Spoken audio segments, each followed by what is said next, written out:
অবশেষে ঘরে ফিরছেন সুনিতা উইলিয়ামসরা। এখন শুধুমাত্রই সময়ের অপেক্ষা। 9 মাস মহাকাশে আটকে থাকার পর সুনিতা উইলিয়ামসরা অবশেষে পৃথিবীতে ফিরছেন। তাদের ফেরাতে আজ আন্তর্জাতিক স্পেস স্টেশনে পৌঁছয় ইলন মাস্কের সংস্থা স্পেস এক্সের ক্রু 10 মহাকাশযান।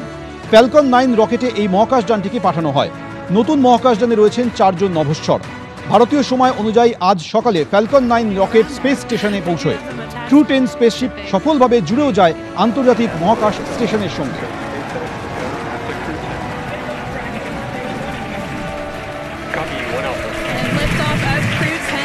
Vehicle pitching downrange. Space Station. 1.7 million pounds of thrust now propelling Falcon 9.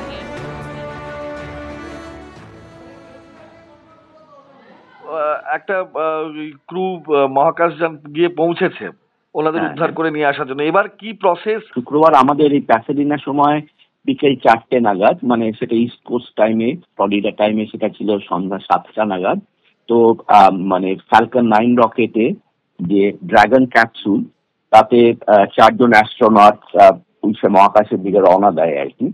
তা ওনারা গিয়ে পৌঁছলেন হচ্ছে মানে আমাদের ইউএস টাইমে আর আজকেই অনেক রাত্রে আর কি। এভরিথিং ওয়েন্ট সাকসেসফুলি, খুবই ভালোভাবে সবকিছু হয়েছে। ওনারা ওখানে পৌঁছে গেছেন। তা 4 জন অ্যাস্ট্রোনট গেলেন। তার ফলে 4 জন ফিরে আসবেন। সুনিতা উইলিয়ামস আর বুচ উইলমোরের সাথে আরো 2 জন, একজন আমেরিকান অ্যাস্ট্রোনট আর একজন রাশিয়ার কসমোনট। এই 4 জন ফিরে আসবেন। তা আপাতত যা প্ল্যান হচ্ছে সেটা আমাদের 19 তারিখ ইন্ডিয়ার সময় দুপুর 1:30 নাগাদ, তার মানে হচ্ছে আমাদের প্যাসাডিনা টাইমে রাত 12:30, সরি 1টা নাগাদ ওনারা ওখান থেকে রওনা দেওয়ার প্ল্যানটা রয়েছে। যেমন আসতে প্রায় 1টা দিন মতো সময় লাগে, 1 থেকে 1.5 দিন মতো সময় লাগে। তা তখন সবকিছু যদি ঠিক মতো যায়, আমার মনে হয় তো সব ঠিক মতোই হবে আর কি। তা ওনারা 19 তারিখই আমাদের এখানে ইউএস টাইমে 19th অথবা হয়তো আর্লি মর্নিং অফ 20th ওনারা এসে পৌঁছবেন আমাদের ইউএসএ তে। সেটাই আপাতত প্ল্যান। যা সব যেভাবে যাচ্ছে সবকিছু সব ঠিকই হচ্ছে। তার ফলে আমরা খুবই উৎসাহিত এ ব্যাপারে যে সুনিতা উইলিয়ামস, বুচ উইলমোর আর অন্য 2 জন অ্যাস্ট্রোনট ওনারা সবাই ফিরে আসবেন মহাকাশ থেকে। সেটাই আমাদের আশা।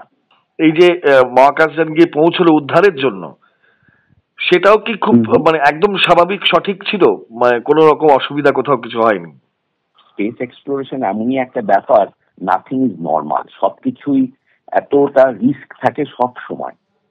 আমরা এতদিন সাকসেস হওয়ার পরেও জানি যে যেহেতু এত অজানা, এত কিছু মানে আননোন, এনিথিং ক্যান গো রং। তার ফলে আমাদের খুব সতর্ক থাকতে হয় সব ব্যাপারগুলো নিয়ে। আর মানে রুটিন বলে কিছু নেই, যদিও মনে হয় এভরিথিং ইজ রুটিন, কিন্তু এগুলো নয়, রুটিন নয়। সবকিছুতে রিস্ক থাকে। তবে যে এই মিশনটা হলো সবকিছু স্মুথলি হয়েছে। আর ওনারা এতদিন ধরে রয়েছেন, তার ফলে আমরা তো এটা মনিটর করছি। তবে প্রত্যেক যখনই অ্যাস্ট্রোনটরা যান মহাকাশে, তখন ওরা সেভাবে প্রস্তুতি নিয়েই যান যে ওনাদের হয়তো লং ডিউরেশনে থাকতে হতে পারে। আর এরকম লং ডিউরেশনে আগেও অনেকে থেকেছেন। তার ফলে এটা যে একদম নতুন তা নয়। যখন অ্যাস্ট্রোনটরা ফিরে আসেন মহাকাশ থেকে, তাদের অফকোর্স যে প্রথম একটু, কেননা জিরো গ্র্যাভিটি থেকে হঠাৎ করে যদি গ্র্যাভিটিতে ফিরে আসা, তার ফলে কিছু একটা ইম্প্যাক্ট তো সবসময় হয়, but we are aware of that. তার ফলে তার এগেনস্টে প্রিকশন নেওয়া, কি নিতে হয় না হয়, এগুলো সব মানে নাসা এবং যে ডাক্তাররা সবকিছু অ্যাওয়্যার। তবে সেই জন্যই বলা যে চিন্তার কোনো কারণ নেই, ওনারা সুস্থ হয়েই ফিরবেন। এটাই একটা যে আমাদের একটা জানার অনেক সুযোগ রইল যে কি হয় লং ডিউরেশনে, কোন ধরনের মানসিক ইম্প্যাক্ট হয় আমাদের অ্যাস্ট্রোনটের উপর। কেননা সত্যিই তো একটা বদ্ধ জায়গায় এতদিন থাকা, তার তো একটা ইম্প্যাক্ট আছেই। কিন্তু কি সেটা ইম্প্যাক্ট? কেননা ভবিষ্যতে যদি আমরা মঙ্গল গ্রহে আমরা অ্যাস্ট্রোনটদের পাঠাই, তখন তো যেতেই 7 মাস লাগবে, আসতে 7 মাস লাগবে। তার ফলে ওনাদের তো প্র্যাকটিস একটা দরকার, যে অতদিনে ওখানে গিয়ে তাহলে কি ধরনের ইম্প্যাক্ট হয়, এগুলো নিয়ে আমরা আসলে এই যে একটা ঘটলো সেটা আমরা ইউটিলাইজ করলাম আর কি, সেটা মোর এক্সপেরিমেন্টস করে জানার জন্য কি হয়।